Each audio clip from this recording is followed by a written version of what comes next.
Hey there, and happy President's Day. Hopefully, you are having a good long 4-day weekend. And if you're not having a good long day 4-week weekend, hopefully you did something fun on Saturday and Sunday. If you're like me, I'm in the office doing some research, and I found some data that actually was presented at our 2025 forecast. So if you didn't have a chance to attend it, I've got that data, and I wanted to break out some important points that I found valuable to me in my business, and I think can also help you.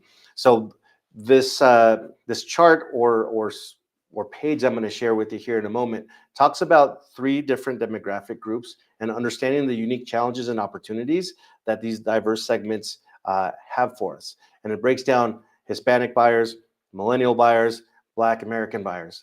And what I like about it is that it gives us 3 different sections. One, it talks about where they go look for source, where they search for information when it comes to homeownership, what their top barriers of entry to homeownership are, and what areas of opportunity there are for you and for me as real estate practitioners. So let me do a screen share, and I'll break down the data here for us, and then I'll give you some ideas on what I'm doing with this information in order to better serve my clients, better serve our partners, so we can help more families get into real estate.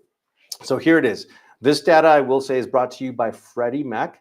So they have so much data based on everything that they track that I find it helpful. So let's go across the board. First, it says sources of information when learning about homeownership. So where do Hispanics, millennials, and Black Americans go to look for questions on homeownership? And here's the top 4. 1, Hispanics go to family and friends, real estate websites, real estate professionals, and housing counselors. Millennials go to family and friends, real estate websites, real estate professionals, housing counselors, and also social media. Black Americans go to real estate professionals, housing counselors, community organizations, real estate websites. So just looking at that, family and friends tends to be a big source of influence for Hispanics and millennials. But if you notice, all 3 of them mention real estate websites. And all 3 of them mention housing counselors. So when I see that, I'm like, okay, cool. So mom and dad, grandma, aunt and uncle, they still have a big influence in these people's lives and opinions, but they're still looking online and they're still looking for housing counselors. So when I get this information, I'm thinking, okay, great. So whenever I post anything on social media, I have to make sure that I come across as a housing counselor, as a source of trusted information.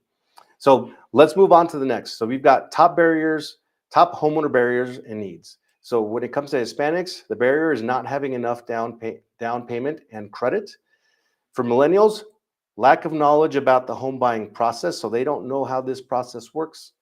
And for Black Americans, lack of knowledge about the home buying process and having trouble qualifying and higher debt.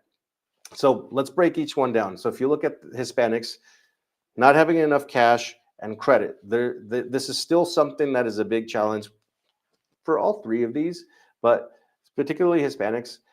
Credit, the use of credit or the lack of trust in the credit system still becomes a challenge, and it's something that we can help them with. When it comes to millennials, they don't know where to start, right? So connecting it to the top, this is why they look for a home counselor. This is why they go online to try to find how this process works.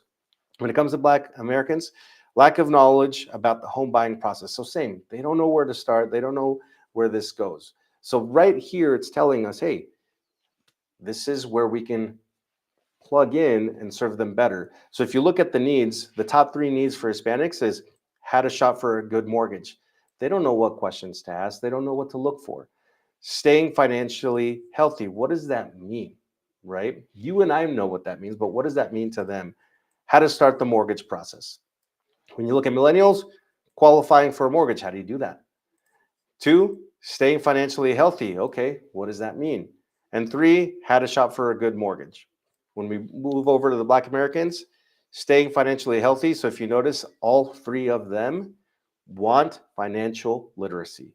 They want to know how to make good money decisions when it comes to real estate.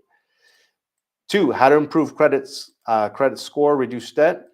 And 3, qualifying for a mortgage. So just looking at the 3 needs for all 3 of those groups, like I mentioned, all of them want to know about financial literacy. So boom, right there, just seeing that, I have to take that information out and make that a part of my content creation, whether it's a video to the database or whether it's a post for Instagram, Facebook, YouTube, TikTok, whatever you choose. These are things that they want to know about, and they will seek out that information. The question is that information going to be coming from you and me or somebody else?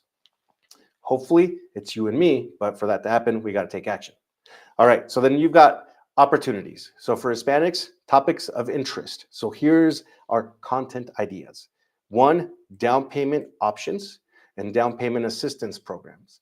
You see, I had a client, I did a video about down payment assistance, and I had a client reach out from that video, and they actually didn't even need down payment assistance. They had $150,000 saved in their savings account, but because they still want to know about it, they inquired about it.